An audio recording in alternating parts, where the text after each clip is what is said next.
4 years of this relationship, they have come to see that there is love between them, and also that there is a commonality of interests, likes and dislikes, and spirituality and goals, um, which have convinced them that to bring this relationship to yet a higher level.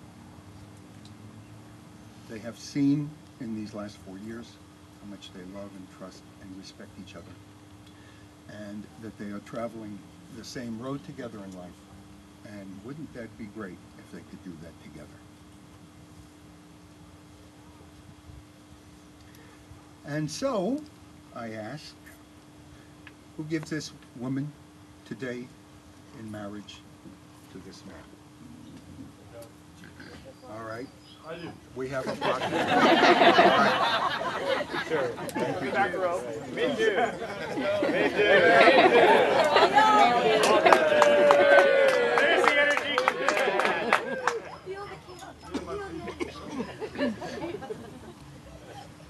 And so, today, Scott and Emily willingly choose to set aside their solitary exploration of life to embark on this wonderful journey together, a partnership of the soul. This is in the natural order of things. For in our natural world, the realm of the relative, very little of the self is best experienced or expressed alone. It is only through our relationship with another person, place, or thing that we can experience ourselves as anything at all. And the more magnificent our relationship with that other person, place, or thing, the more magnificent is our own experience of self. Their love for each other and their aspirations for themselves have created in Emily and Scott a desire to choose to expand and heighten their commitment into a partnership within which they will seek to express their highest selves and attain their most cherished goals. They have chosen each other as the object of their highest expressions of love and intimacy, and as the primary source to fulfill their desire to be loved. It is in the sacred relationship of marriage that these goals have their best chance of success, because marriage is the most intimate relationship we can have with another person. It also offers the opportunity to have the most intimate relationship you can have with yourself. You can come to know yourself better as a result of marriage, and you can also become better than you knew yourself to be.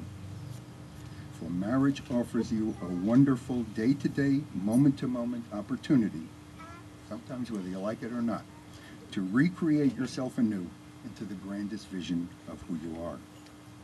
Marriage is also a protected environment in which love may be nurtured to grow and flower into something powerful and empowering that becomes a part of us. Because marriage is a safe, protected environment, we can permit ourselves to risk. Because we know we are loved, we can step beyond our fears. Because we have been chosen, we can transcend our insecurities. And because we have been promised a future, we can take extraordinary chances and risk mistakes in the present. Emily, Scott, this is the person you have chosen, and with whom you will share all the precious things you've wanted all your life to do.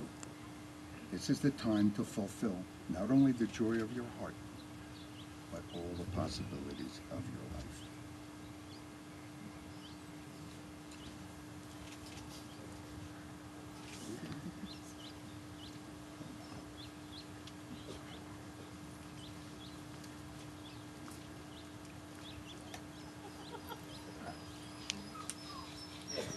There it is. The vows. Scott and Emily have written their own vows, which, at their request, I will speak for them today.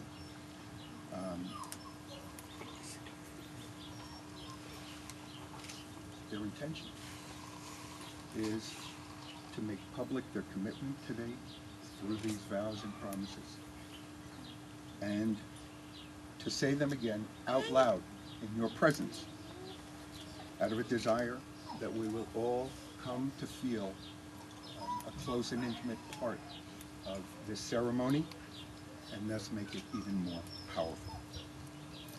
Face each other.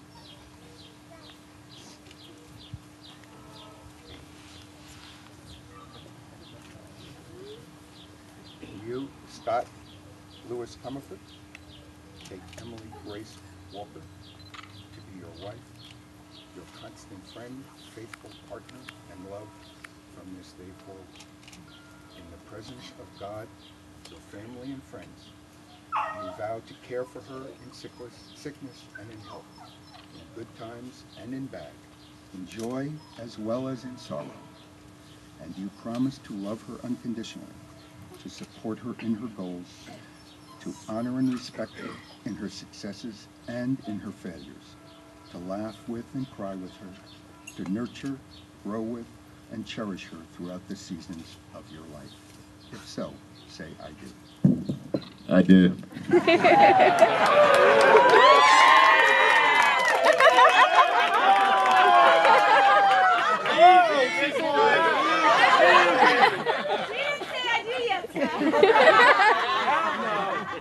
Hold on to your horses. And Emily, do you take Scott? Do you choose Scott to be your husband, your constant friend, faithful partner, and love from this day forward? In the presence of God, your family and friends, do you vow to take care of him in sickness and in health, in good times and in bad, in joy as well as in sorrow? And do you promise to love him unconditionally, to support him in his goals, to honor and respect him in his successes and in his failures, to laugh and to cry with him, to nurture, grow with, and cherish him throughout the seasons of your life? If so, say, I do. I do.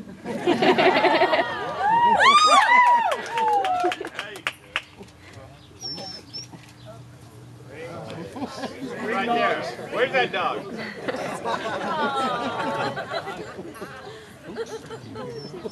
Good Bailey.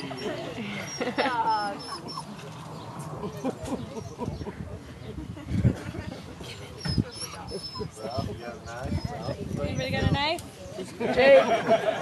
Jimmy. I got it. I think I got it. No, really. They need Cut it off. Take it off.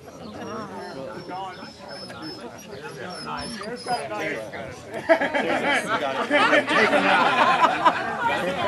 I think they dropped Take that thing off the dog. Good job, man. I think they can't find Scott's ring.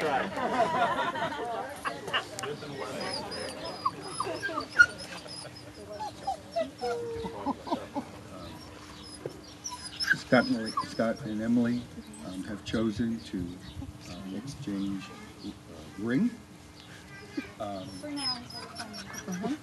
And am I correct that that ring was specially made for you from precious stones and whatever that were handed down? So this is a special and a unique ring. And generally, rings symbolize the preciousness of the relationship that you're about to go into. The circle is the sign of infinity,